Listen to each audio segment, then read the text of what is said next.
इसे थोड़ा हाथ में मसल लेंगे। इसे इतना ही गाढ़ा रखना है। पकौड़े डाल लेंगे। पकौड़ों को गोल्डन ब्राउन कर लेंगे। कितने ही क्रिस्पी बने हैं।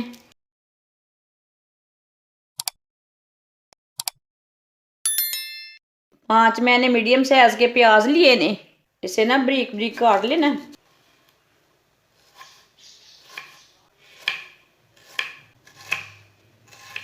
सबको ना इसी तरह काट लेना बारीक बारीक।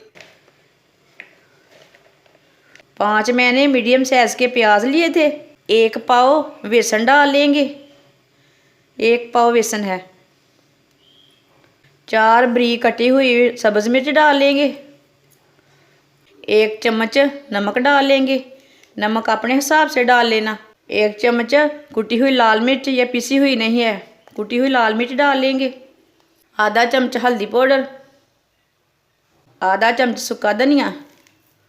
आधा चम्मच साबुत ज़ीरा। आधा चम्मच अजवाइन। इसे थोड़ा हाथ में मसल लेंगे। इसे ना अच्छी तरह मिक्स कर लेंगे।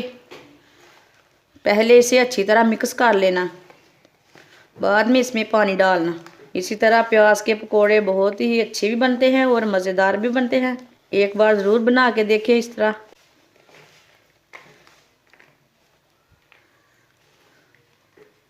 अब थोड़ा सा पानी डाल लेंगे। पानी को एक साथ नहीं डालना, जितना ज़रूरत हो उतना ही डालना।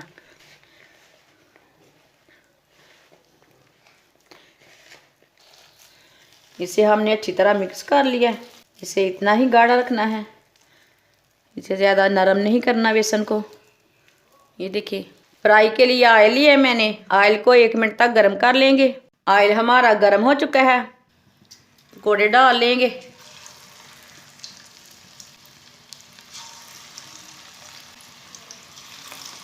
पकौड़ों को गोल्डन ब्राउन कर लेंगे। पकौड़ों को 2 मिनट तक पकने देंगे, बाद में इसे उल्टाना। अब इसे उल्टा लेंगे।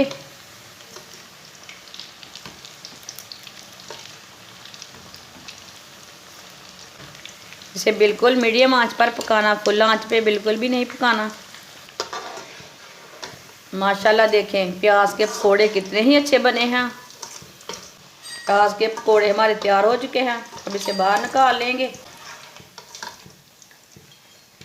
इसे 1 मिनट तक ऐसे ही रहने देंगे, जो एक्स्ट्रा ऑयल है वो निकल जाएगा। माशाल्लाह देखें प्याज के पकोड़े हमारे बहुत ही अच्छे बने हैं।